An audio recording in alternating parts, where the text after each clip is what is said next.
está. Miren, como pueden ver en el título, este, como pueden ver en el título, pues es el libro de Apocalipsis, ¿ok? Es un análisis profundo con el contexto hebraico, ¿ok? Eso es lo principal de este estudio. Obviamente, como les digo, hermanos, hay tanta información sobre el libro de Apocalipsis. ¿Quién no ha escrito sobre esto, verdad? Hay muchos libros, hay muchas notas, hay tantas personas que han escrito de este libro a través de los últimos 2000 años. Por eso les digo, hay tantas teorías, hay tantos diferentes pensamientos de qué es, por ejemplo, la marca del 666, a qué se refiere, los 144,000, quiénes son. O sea, hay tanta cosa, ¿verdad? Que vamos a tratar y digo análisis profundo porque nos vamos a quedar, ok, en Apocalipsis por un buen tiempo. Vamos a estar regresando tal vez a mirar, vamos a hacer conexiones dentro del libro mismo y vamos a tratar de hacer otras conexiones dentro del Antiguo y el Nuevo Testamento, ok. Entonces, esto nos va a tomar mucho tiempo. El libro de Apocalipsis lo pudiéramos enseñar realmente toda nuestra vida, ¿verdad? Agarrarnos de ahí. Pero fíjense nomás, en primer lugar, en la introducción, quisiera simplemente recordar por qué lo estamos haciendo con un pensamiento hebraico, por qué estamos tratando de analizar el libro de Apocalipsis con una mente hebraica o judaica. ¿Por qué? Porque en primer lugar, el primer punto es que el escritor de este libro era un hombre judío. El apóstol Juan es judío, ¿verdad? O fue judío. Entonces, en sus expresiones, en su narrativa, en sus escritos, existen hebraísmos, ¿ok? Hebraísmos son simplemente modismos hebraicos y expresiones peculiares al idioma hebreo, que normalmente carecen de significado en cualquier otro lenguaje o en cualquier otro idioma. Entonces, tenemos que entender eso, ¿verdad? Que tenemos que entender los modismos o tratar de entender los modismos, lo que significan para poder mejor entender lo que estaba tratando de decir al lector este escritor judío, ¿ok? Otra cosa bien interesante, muy importante, por qué debemos ver el libro de Apocalipsis hebraicamente, es porque, fíjense, en este libro de Apocalipsis existen 24 de 39 libros del Antiguo Testamento, están aludidos dentro de los escritos del apóstol Juan, ¿verdad? Es decir, cuando hablamos de alusiones, estamos hablando de que hay referencias directas e indirectas del Antiguo Testamento. O sea, de los 39 libros del Antiguo Testamento, existen 24 libros que utilizó Juan, ¿verdad? Donde podemos encontrar una palabra, una sentencia, una frase que podemos regresar al Antiguo Testamento y ver, está hablando o se refiere a Éxodo, a Levítico o a Zacarías, a Daniel, ¿verdad? Todos estos libros, estas frases las podemos encontrar dentro del libro de Apocalipsis. Esto representa, hermanos, que dentro de los 404 versículos en el libro de Apocalipsis, aparentemente 278 versículos están haciendo alusión al Antiguo Testamento. Eso representa 68,8%, ¿se fijan? Entonces, por esa razón, hermanos, por esa razón necesitamos ver este libro, en mi punto de vista, este, con lentes hebraicos, con lentes judaicos, para poder tener una mejor entendimiento, ¿verdad? Entonces, por eso vamos a estar voy a tratar todo lo posible a través de esta trayectoria de identificar esos modismos e identificar esas referencias. Ok, voy a tratar todo lo posible si es que no se me olvida. Porque a veces cuando uno, cuando uno está elaborando un pensamiento o estás elaborando una enseñanza, a veces nos agarramos de una sola cosa y tratamos de seguir y terminar ese pensamiento y nos olvidamos de todo lo demás, ¿verdad? Entonces, por eso les digo que tengan paciencia conmigo. Ustedes mismos les pido que lean el libro de Apocalipsis de antemano para que ustedes me ayuden, ¿verdad? Con sus preguntas o con sus comentarios para que podamos tener un mejor entendimiento de todo esto. Otra cosa bien, bien importante que no podemos negar es que este libro, hermanos, el libro de Apocalipsis, incluye las fiestas que miramos en Levítico 23, las fiestas solemnes de Dios, están absolutamente, las encontramos una y otra vez en el libro de Apocalipsis, ¿verdad? En realidad es la base central del libro de Apocalipsis, porque las fiestas obviamente son solemnes, son santas, son de Dios, las encontramos en Levítico 23, pero también las fiestas de Dios tienen que ver con el servicio del templo, ¿verdad? Por eso miramos tantas alusiones y afirmaciones sobre los sacerdotes, sobre los levitas, habla sobre el sumo sacerdote, cosas así, las trompetas. Se miran todas las fiestas, ¿verdad? Más que nada, podemos ver, por ejemplo, habla sobre el Día del Señor. El Día del Señor, hermanos, en el Antiguo Testamento es una referencia al Shabbat, ¿verdad? También podemos ver la Pascua, podemos ver al Cordero de Dios. ¿Quién es el Cordero de Dios? Bueno, Yeshua es el Cordero de Dios, pero es el Cordero de la Pascua también. Miramos la fiesta de las trompetas, pues miramos mención de 7 trompetas dentro de los escritos del apóstol Juan en Apocalipsis. Y estas referencias tienen que ver con la fiesta de las trompetas. Amén. Y también adicionalmente el día de la expiación, la fiesta de tabernáculos, que tiene que ver con las bodas del Cordero. Y también voy a tratar todo lo posible de hacer referencia y enfocarnos en esta realidad, ¿verdad? Que encontramos las fiestas de Dios, encontramos hebraísmos judaicos dentro del libro de Apocalipsis, miramos que hay referencias del Antiguo Testamento dentro de este libro. Y por último, una nota adicional es que se cree, ¿verdad?, que este libro de Juan, como muchos otros libros del Nuevo Testamento, fueron escritos primordialmente o principalmente en hebreo, ¿verdad? En el idioma hebreo. Este, existe un libro, ¿verdad?, que se llama Sloan MS 237, que fue encontrado en las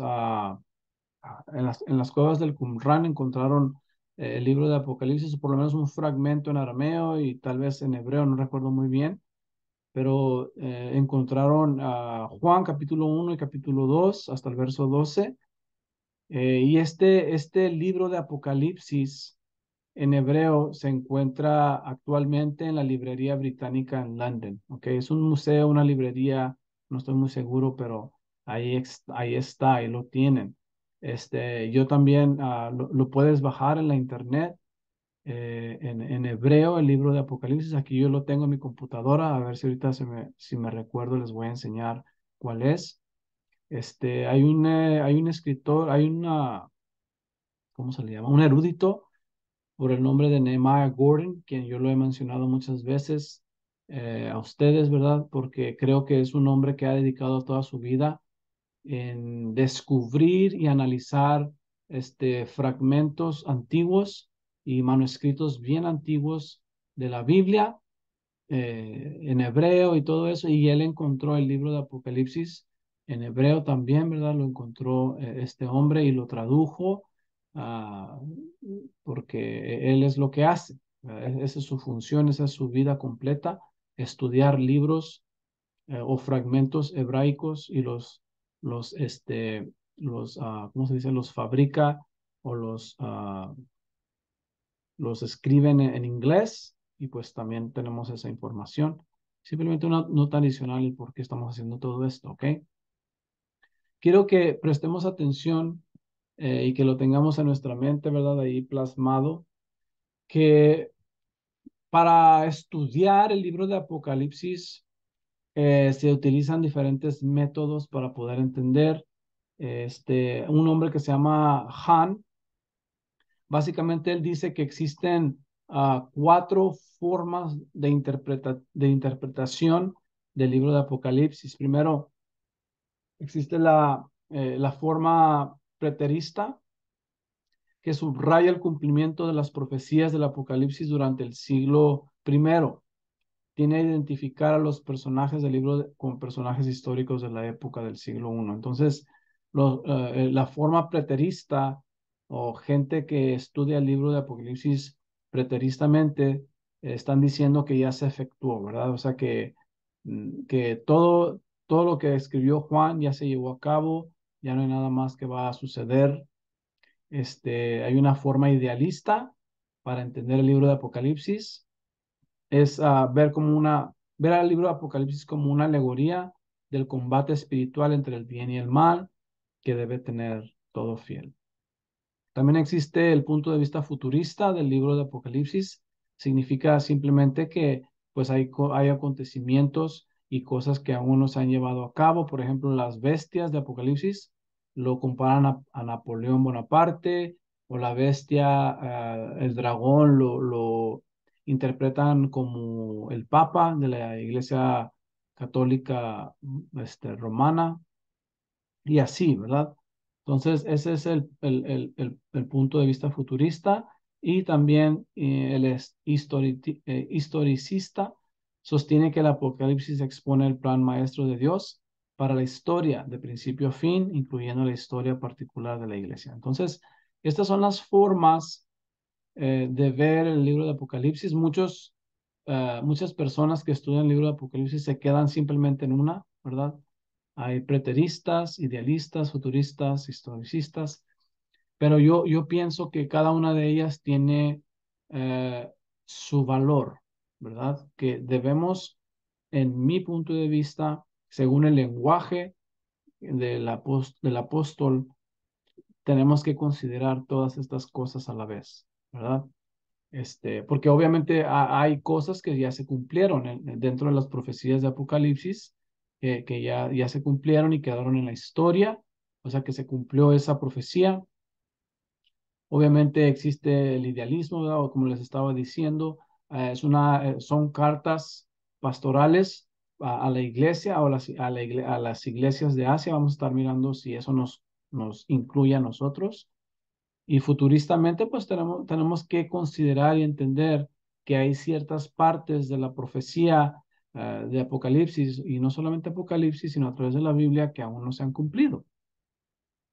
Y obviamente, pues las profecías que ya se cumplieron quedan en la historia, ¿ok? Entonces, en mi punto de vista, y también según Han, ustedes lo pueden verificar, que él piensa lo mismo, ¿verdad? Que todo esto, todas estas formas de ver el libro de Apocalipsis, son permisibles, por decir así. Y el mismo lenguaje nos va a estar diciendo, tenemos que tener, ¿verdad? Prestar atención a lo que se está diciendo según el contexto, leer bien el texto, ¿verdad? Y mirar a qué se está refiriendo. Y también les quiero pedir, también les digo que tengan paciencia y que tengan, que ustedes mismos vean, ¿verdad? Ustedes mismos filtren la información, porque como les digo, el libro de Apocalipsis no es algo fácil. Yo considero que no sé todas las cosas, y que tal vez vamos a cometer ciertos errores, ¿verdad? Entonces vamos a ver hacia dónde nos dirige todo esto, ¿ok? Este es el primer capítulo. Vamos a estar tratando de completar el capítulo 1 en esta tarde, aunque no sé si vamos a tener suficiente tiempo en una hora, pero vamos a hacer todo lo posible. El primer capítulo de Apocalipsis, si ustedes abren su Biblia, ahí muchas Biblias tienen ciertos títulos de ciertas secciones, ¿verdad? Los primeros versículos, creo que es del 1 al 3, habla sobre la revelación de Yeshua, de Jesús, que precisamente esto es lo que es, hermanos. Tenemos que entender, por favor, qué es esta revelación, ¿verdad? ¿A qué se refiere? O sea, mucha gente cuando habla del Apocalipsis, o cuando piensa sobre el libro de Apocalipsis, se piensa que solamente se trata de la muerte, el fin y la destrucción y guerra, ¿verdad? Pero no, es la revelación de Yeshua.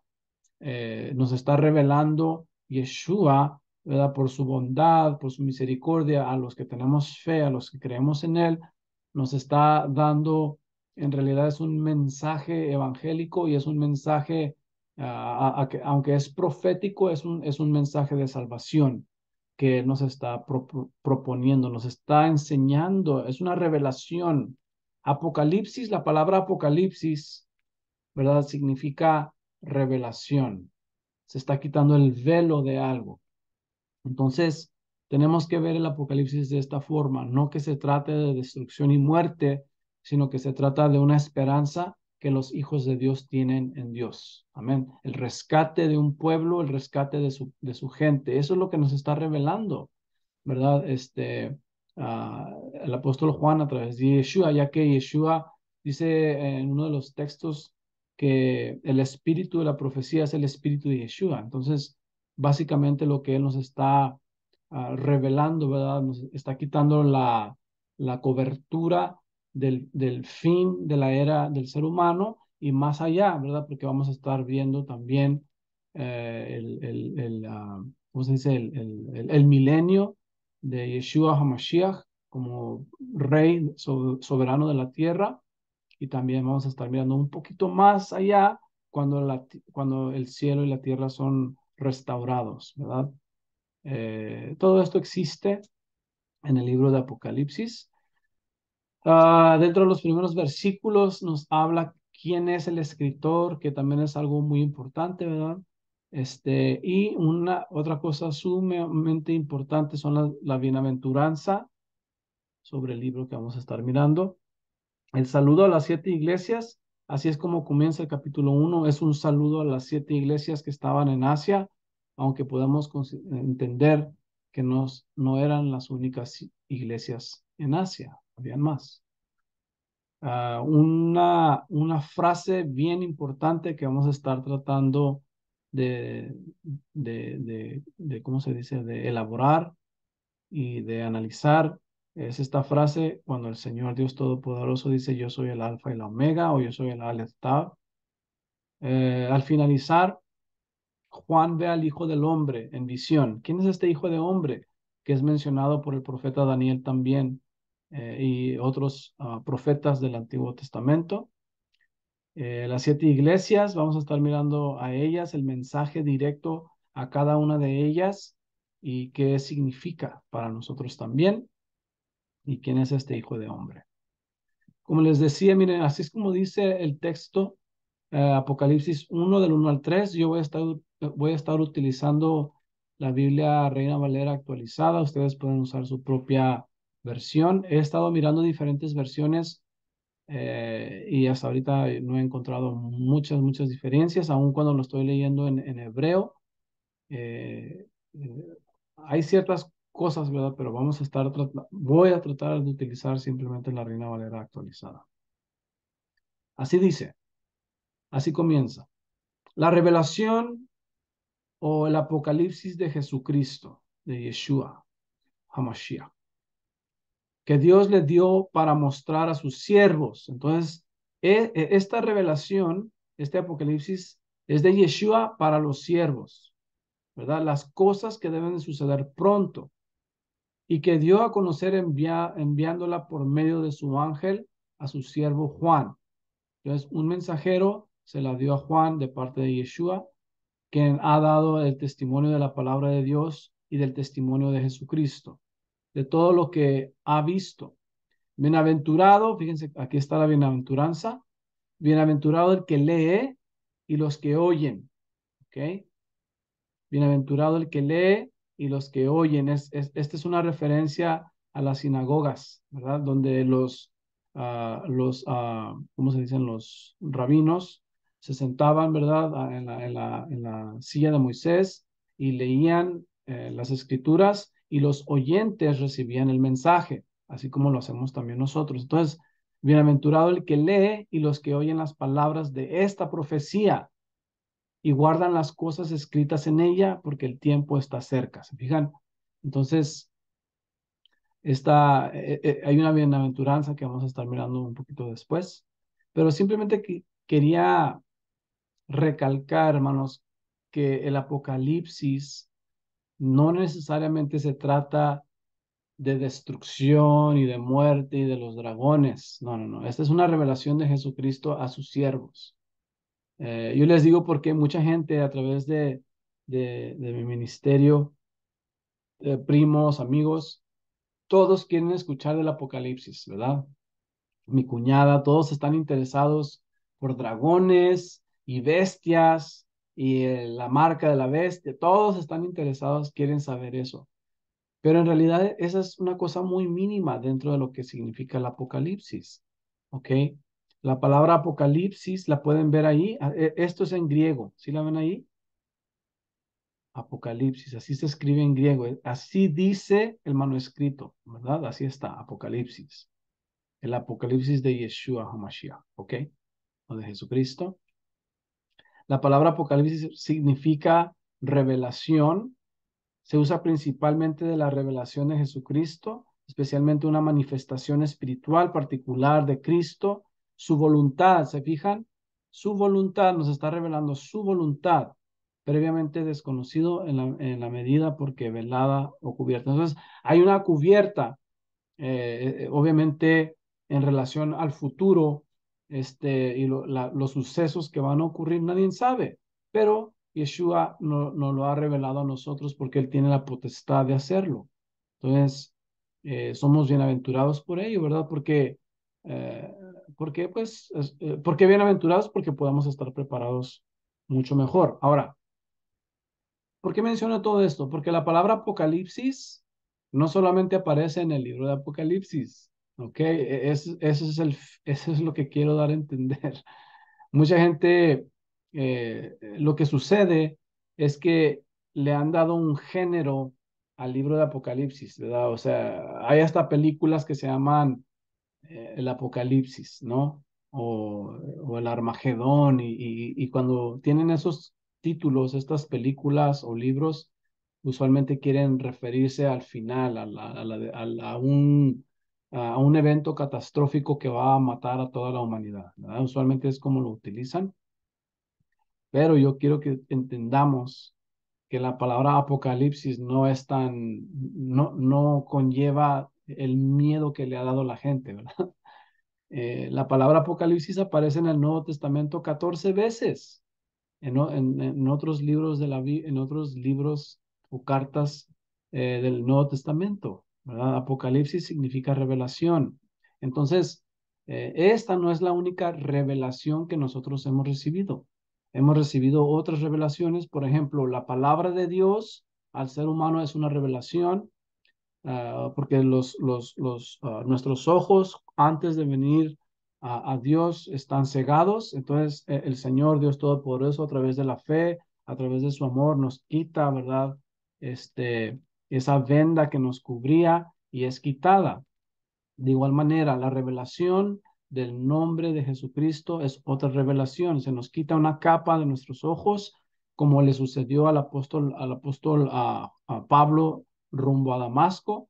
Dice que se le cayeron como escamas, ¿verdad? De sus ojos, porque no podía ver, no podía entender, a pesar de que conocía las escrituras o tenía las escrituras, no podía ver quién era este Mesías hasta que se le quitaron las escamas de los ojos.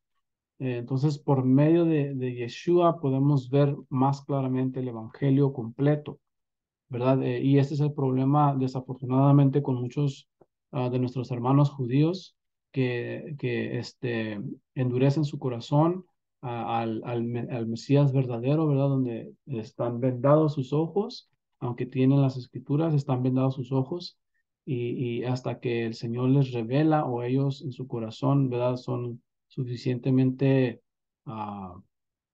humildes para recibir el mensaje de que Yeshua es el verdadero Mesías, entonces hay una revelación que ocurre. Y entonces en el Nuevo Testamento aparece esta palabra Apocalipsis varias veces, no solamente en el libro de Apocalipsis, ¿ok? Para los que no sabían. La revelación de Yeshua. Fíjense lo que dice aquí Duncan Hawkes. Escribió un libro que se llama Secretos del Apocalipsis. El Apocalipsis visto a través de ojos hebreos. Es una versión que yo voy a estar utilizando. No voy a estar dando referencias completas del libro, simplemente ciertas partes. Es un buen libro. Yo lo tengo en Kindle, so puedo cortar y darle ciertas porciones. Fíjense cómo dice este hombre, ¿ok? Dice, el libro gradualmente se expande y se desarrolla e intensifica sus temas apocalípticos. Johanán o Juan, aquí sigue el ejemplo de Daniel, que repetía y expandía sus visiones. Las revelaciones de Johanán también son una revelación sola. El título Apocalipsis implica tanto un singular como un plural. Por lo tanto, nuestra interpretación de las visiones debería tener en cuenta esta característica literaria de repetición e intensificación. Interpretación recapitulatoria. Esta interpretación obviamente desafía una comprensión cronológica del Apocalipsis, ¿ok? Que ve los eventos predichos por los sellos como posteriores a los predichos por las cartas, los predichos por las shofars después de los sellos y así sucesivamente. Interpretación futurista y dispensionalista. Entonces, lo que está diciendo aquí es que tenemos que tener vamos a tener que tener cuidado, ¿verdad? A qué se está refiriendo en relación a los sellos, que no necesariamente tiene que ser algo cronológico lo que está ocurriendo, ¿verdad? Simplemente que Juan, de la manera que está escribiendo su libro, es de una manera judaica. Él está, así solían escribir, ¿verdad? Utilizaban ciertas, ciertas figuras como Yeshua, ¿verdad? Que nos hablaba a través de parábolas. Aquí también existen parábolas, existen simbolismos y no necesariamente es algo cronológico, ¿verdad? A veces está hablando de cosas en el futuro y cosas en el presente y es ahí lo que está bien difícil de determinar, ¿verdad? Si no conocemos todas estas técnicas y todas estas cosas que utilizan los escritores del primer siglo, especialmente un judío, ¿verdad? Entonces, eso es simplemente lo que quiero ah, reconocer y entender sobre esto. Obviamente, hermanos, lo que debemos entender también que se ha debatido en ciertas formas quién realmente escribió el libro de Apocalipsis. El escritor se presenta como Juan, este, según como San Josefo, él menciona por lo menos 17 diferentes Juanes, ¿verdad? El nombre de Juan o Johanán es un nombre ah, pues común, ¿verdad? Aún en nuestro tiempo, ¿cuántos Juanes no conocemos? El hermano Juan Reséndiz, ¿verdad? Mi papá se llama Juan. O sea que a veces cuando no dan el apellido, por ejemplo, ¿verdad? Que ni se utilizaba en aquel entonces, ¿a cuál Juan? Su siervo Juan, ¿verdad? ¿A quién se refiere? La tradición es unánime en quién es este escritor. Eh, el consenso es unánime que el que escribió el Evangelio de Juan es el mismo discípulo amado, el apóstol Juan, ¿verdad? Que era amado por Yeshua, era un hombre joven, era un hombre que amaba al Señor, un hombre dispuesto, un hombre honorable, un apóstol de Yeshua que siguió a Yeshua, que lo conoció, ¿verdad? Íntimamente.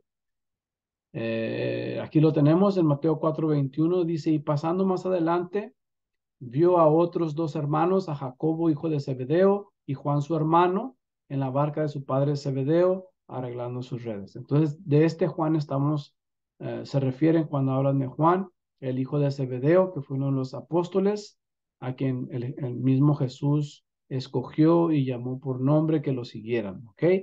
A ese nos estamos refiriendo, a ese Juan, simplemente para que veamos, este, ¿verdad? Nos podemos relacionar un poquito más a Juan y por qué él fue el indicado de recibir esta revelación, estando, ¿verdad?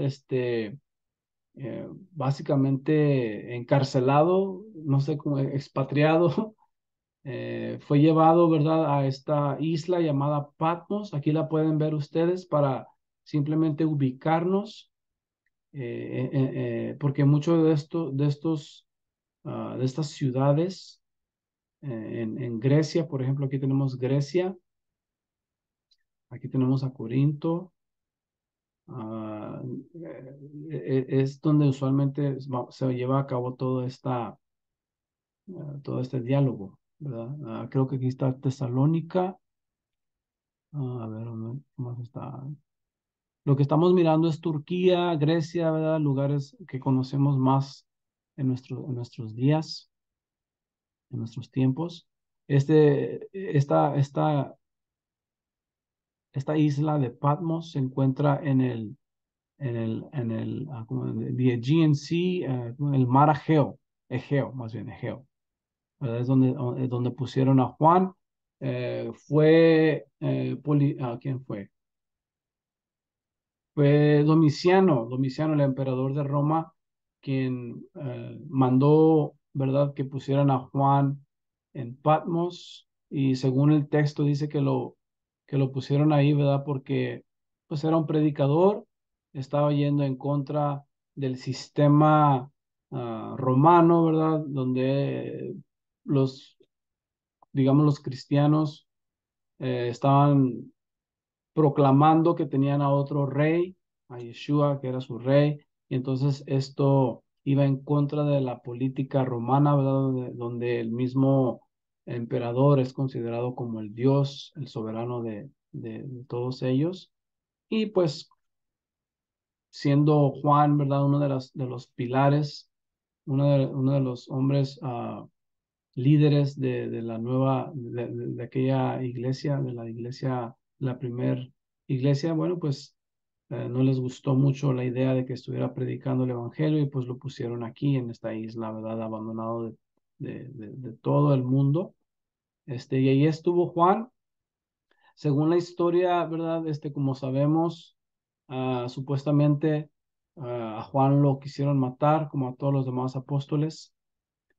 Según la tradición, a Pedro, por ejemplo, lo colgaron en una cruz invertida, o sea, lo pusieron boca abajo porque él no se creía digno de morir tal y como murió Jesús, y entonces lo pusieron boca abajo y lo clavaron también a una cruz donde murió. Supuestamente lo que sabemos de Juan, del apóstol Juan, es que no murió, ¿verdad? Sino que fue llevado a esta isla Patmos, tal y como dijo Jesús a Juan, a Pablo, perdón, a Pedro y a Juan, les dijo que él no moriría, ¿verdad? Y muchos entendieron o pensaron que él nunca iba a morir. Ah, pero no, Jesús no se refería a eso y Juan mismo lo dice en el Evangelio de San Juan, al último, al finalizar, nos dice que muchos de los apóstoles creían que Juan no iba a morir, iba a vivir para siempre. Y pues en cierta forma sí, ¿verdad? Sí va a vivir para siempre, pero físicamente tuvo que morir. Según la historia se dice en la tradición cristiana que este hombre, a Juan, lo torturaron, lo querían matar y lo metieron como un agua caliente, ¿verdad? Lo hicieron chicharrón básicamente, lo metieron en agua calientísima y no se murió, ¿verdad? Sobrevivió esa terrible experiencia, hermanos, y fue puesto después en la isla de Patmos. ¿Ok? Eso es en la historia, no está en la Biblia, simplemente es tradición. No sé qué tan cierto sea, ustedes mismos pueden verificar esta información. lo que sucede donde toman toda esta información muchas veces es de los padres apostólicos de la Iglesia Católica. Por ejemplo, aquí Policrato escribió que Johanán, o sea, el apóstol Juan estuvo en Éfeso, ¿verdad? Que fue un lugar donde Juan estuvo por mucho tiempo, ¿verdad? Acuérdense que este es en el año ya que 89, 96 después de Cristo, o sea, son 60 años después que Jesús había muerto y resucitado, ¿verdad? 60 años. Y, y entonces este obispo, ¿verdad? Escribe que eh, avala que Juan estuvo en Éfeso, lo que podría explicar la especial preocupación del autor por la iglesia de Éfeso en Asia. Entonces, vamos a estar mirando después que una de las principales cartas, o la primera de las cartas que miramos y leemos en el libro de Apocalipsis es en Éfeso, precisamente. ¿Qué más queremos decir aquí? Creo que es todo, simplemente es información sobre este libro un poquito más allá. Ubicación del mapa donde nos encontramos. Aquí podemos ver, si no están todas las 7 iglesias, podemos ver la mayoría de ellas. Aquí tenemos Éfeso, que está en Turquía. Éfeso, Esmirna, mm, Corintio. Ya después les doy una, no, aquí está mal, no. Pues nomás miro a Esmirna y Éfeso, de las iglesias por el momento, pero después voy a poner otro mapa, ¿verdad? Donde nos diga exactamente dónde estaban las demás. Pero este es el área, ¿verdad? El área de Turquía. Ok. Llegamos pues a la bienaventuranza que tenemos al leer y al escuchar este libro de Apocalipsis, ¿verdad? Les digo que es una bienaventuranza, obviamente, porque el mismo escritor lo dice: bienaventurados los que leen y oyen las palabras de esta profecía y guardan las cosas escritas en ella, porque el tiempo está cerca. Entonces, como pueden ver, hermanos, el simplemente leer y guardar esta información, estas cartas, estas palabras, esta profecía, es, es una, eh, es un acto de fe, ¿verdad? De nuestra parte, porque estamos creyendo al que nos está revelando todas estas cosas, esta profecía. Bienaventurados, ¿se acuerdan que ya hablamos sobre lo que significa ser bienaventurado? La palabra en hebreo, perdón, en griego es Makarios, que significa cuando Dios extiende su beneficio o su favor hacia nosotros. Y la pregunta sería es ¿por qué somos o por qué somos o seríamos bienaventurados o afortunados o beneficiados de recibir esta bienaventuranza? ¿Por qué existe una bienaventuranza con tan solo leer y guardar las palabras? Bueno, hermanos, porque obviamente todo lo que muchas de las cosas que vamos a estar mirando en este libro son eventos finales de la humanidad, ah, cosas difíciles de ver y entender y recibir y creer, ¿verdad? Confiar en que esto está por llevarse a cabo. Entonces hay una bienaventuranza porque nos podemos preparar, estamos preparando nuestra fe. Si no creyéramos en estas cosas, ¿cómo viviríamos? Despreocupados tal vez de que nada va a ocurrir, todo va a permanecer igual, ¿verdad? Y escuchar a los que se burlan, a los burladores que se burlan, ¿verdad? De la palabra del Señor, se burlan de los aleluyas por creer en cosas locas, ¿verdad? Como dice, ¿quién fue el apóstol Pedro? ¿Verdad? Que muchos se burlan y dicen: hey, pero no ha pasado nada, ¿verdad? Ya van cientos de años y no ocurre nada. Este, pero nosotros debemos tomar todo esto en serio, preparar nuestra fe. ¿Y por qué? ¿Por qué podemos confiar en estas palabras? ¿Por qué podemos tener confianza en estas palabras que, no, que estamos a punto de escudriñar? Hermanos, es porque las palabras de Yeshua que los profetas han hablado anteriormente se han cumplido, ¿verdad? Esa es una gran razón por qué podemos confiar en que eso también se va a cumplir. Por ejemplo, los profetas de la antigüedad nos dijeron que dónde iba a nacer el Mesías, cuál iba a ser su rol en la tierra, cómo iba a morir, cuándo iba a morir, por quién iba a morir. Todas esas profecías mesiánicas, más de 300 se cumplieron, ¿verdad? Igual habían los judíos, muchos de ellos recibían la palabra, pero no creyeron cuando se manifestó el Mesías, ¿verdad? Que estaban por siglos esperando al Mesías, al Mesías, al Mesías, hablando de él todos los días, todos los Shabbats, en las sinagogas, tiempo tras tiempo, cada Pascua, cada fiesta de tabernáculos, siempre diciendo que se presente y venga el Mesías y todo esto. Y cuando se presentó el Mesías, no lo pudieron recibir, ¿verdad? Y no podemos nosotros estar en la misma situación. Ah, debemos abrir nuestros ojos a la realidad.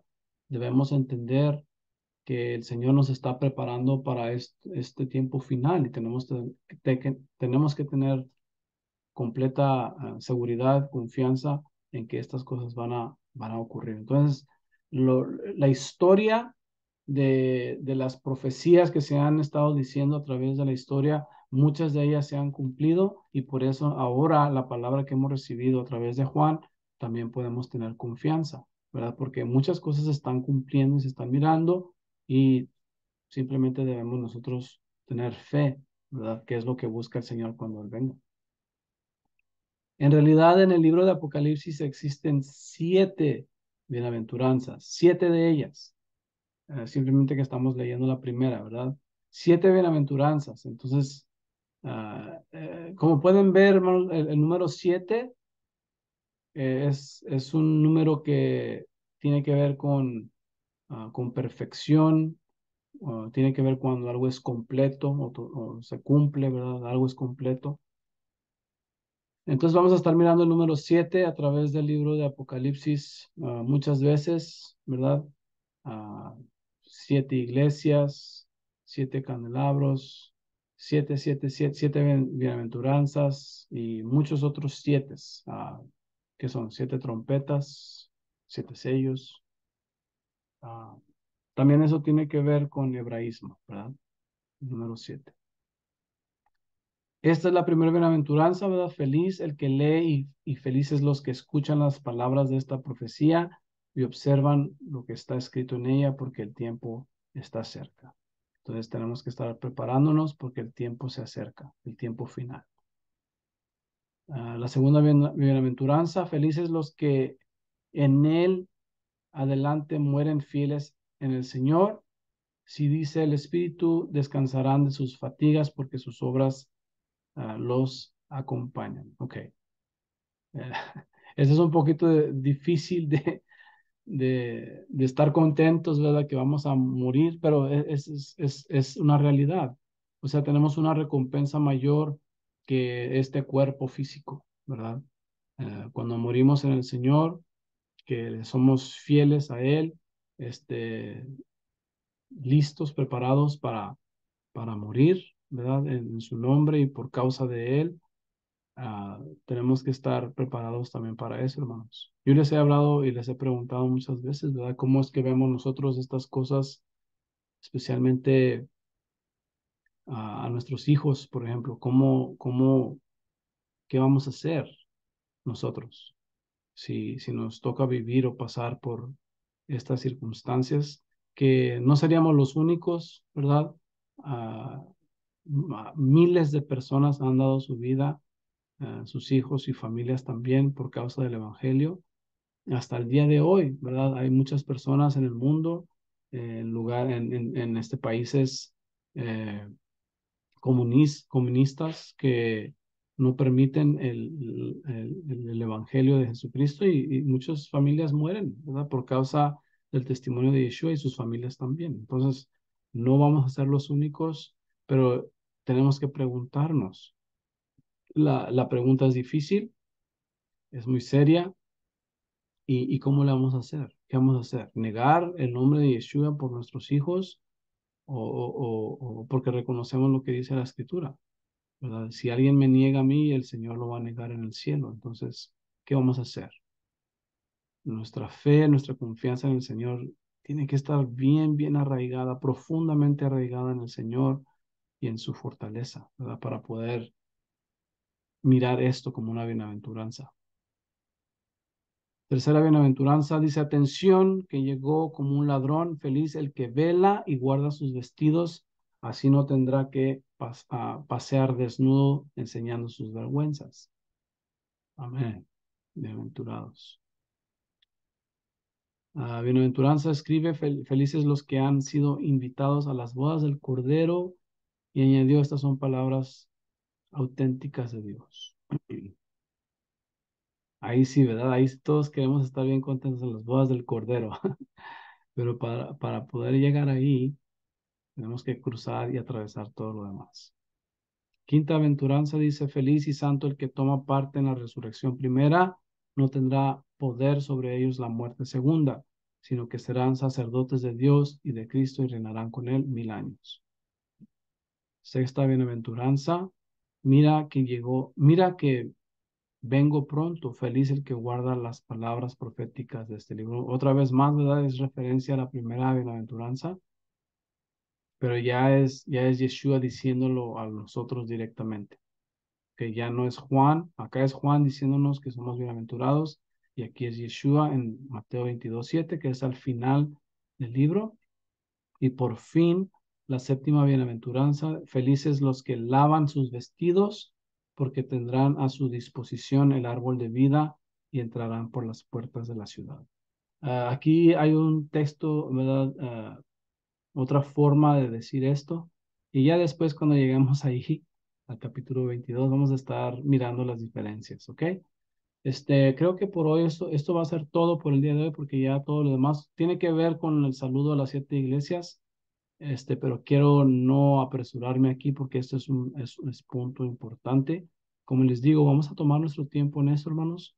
No hay razón por qué tratar de averiguar todo, simplemente vamos a tomar nuestro tiempo con calma y vamos a estar mirando en 15 días el saludo a las 7 iglesias, ¿verdad? Que están en Asia, eh, y así vamos a seguir hacia adelante, ¿ok? Entonces les pido, hermanos, que sean constantes o que seamos constantes. Les pido que lean el libro de Apocalipsis ustedes mismos, tomen sus propias notas y después vamos a ver más adelante, más información. ¿Ok? Entonces, mi deseo es que el Señor los bendiga. Esta es simplemente una introducción al libro de Apocalipsis. Shalom.